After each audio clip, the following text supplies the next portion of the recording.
ঠাই নাই ছোট ছোট আমার সোনারে গিয়েছে ভরি জায়গা নাই। এখন আমি ওল্ড মি জায়গা আমার ভালো। কেউ ব্যাংকার, কেউ অধ্যক্ষ, কেউ বা সাবেক সরকারি আমলা। এক সময় যাদের নাম ডাক আর খ্যাতি ছিল দেশ জুড়ে, আজ তাদের দিন কাটে বৃদ্ধাশ্রমের ইট পাথরের চার দেয়ালের নিষ্ঠুর বাস্তবতায়। সময়ের হিসেব নিকেশ সব সম্পর্ক হয়তো ছিন্ন হয়ে যায়। ওরা একজন থাকে কানাডাতে, ঢাকা ইউনিভার্সিটি থেকে আইআরএ পাস করছে, আরেকজন হলো বুয়েট থেকে সিভিল ইঞ্জিনিয়ার।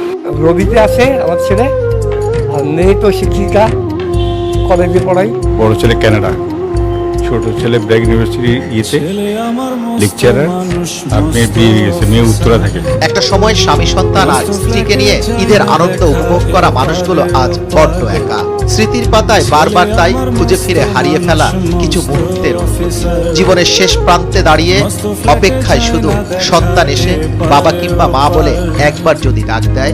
আমার করার করে দিচ্ছি, এখন আমি টাকাটি কোথায় যাবো, কার কাছে যাবো, কার গল্প দরকার কি, আমার কি দরকার।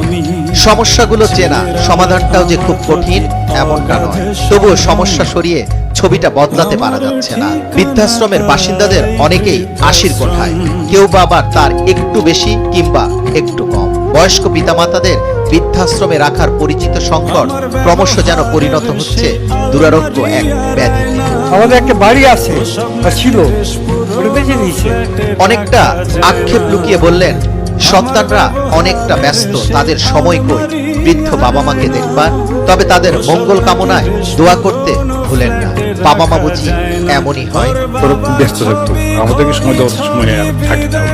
আমার আত্মীয় সাথে হিংসা করতো যে এত সুখী, ফ্যামিলির আগে এত সুখী হয়, কিন্তু একটা বিজনেস দিকে না, কোনো কিছু চিরস্থায়ী না, কোনো কিছু লংজিভিটি থাকে না। এটা হলো ভাগ্য।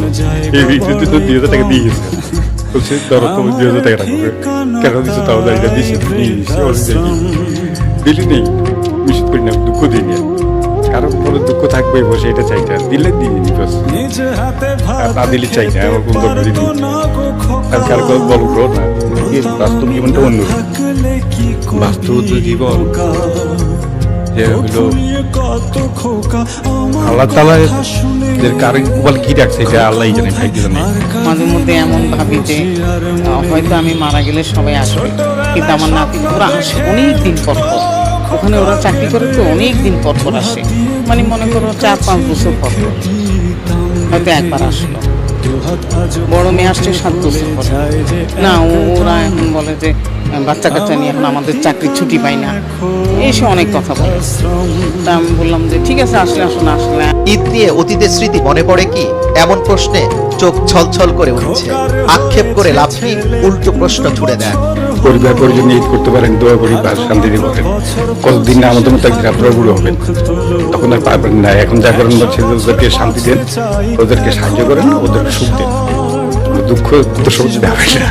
না, ঈদের ব্যাপারটা হয়েছে কি, মেয়েরা তো কেউ নাই, আর আমার বড় বোন পাশেই থাকে, কিন্তু আত্মীয় স্বজন সব ঈদের পরে আসে, ঈদের আগে কেউ আসে না, মানে ঈদের দিন কেউ আসে না, সবাই একটু ঝামেলা আছে। ঈদের দিন কিভাবে কাটে বৃদ্ধাশ্রমে জানতে চাইলে বলেন, খাবার আর বৃদ্ধাশ্রমের বন্ধুদের নিয়ে বেশ আছেন তারা। এখানে আমি নতুন, এরা কি করবে আমি জানি না, কি এরা আমাদের কিছু এন্টারটেইন করবে না করবে না তাও জানি না। বাইরের মানুষরা মাঝে মধ্যে আমাদের উপহার নিয়ে আসে বা দেয়, ওই আশা করছি এবার যদি দেয়। জীবনের শেষ প্রান্তে এসে পরিবারহীন এক যাতনাময় জীবন কাটাতে কাটাতে মৃত্যুর জন্য অপেক্ষা করতে করতে সময় পার করা বাবা মায়ের আশ্রমের নাম বৃদ্ধাশ্রম। নচিকাতার গান মনে পড়ে যায়, ছেলে আমার মস্ত মানুষ, মস্ত অফিসার, মস্ত ফ্ল্যাটে যায় না দেখা এপার ওপার। নানান রকম জিনিস আর আসবার দামি দামি, সবচেয়ে কম দামি ছিলাম একমাত্র আমি। ছেলে আমার মস্ত মানুষ, মস্ত অফিসার। যুবরাজ ফয়সাল, ভোরের কাগজ, ঢাকা।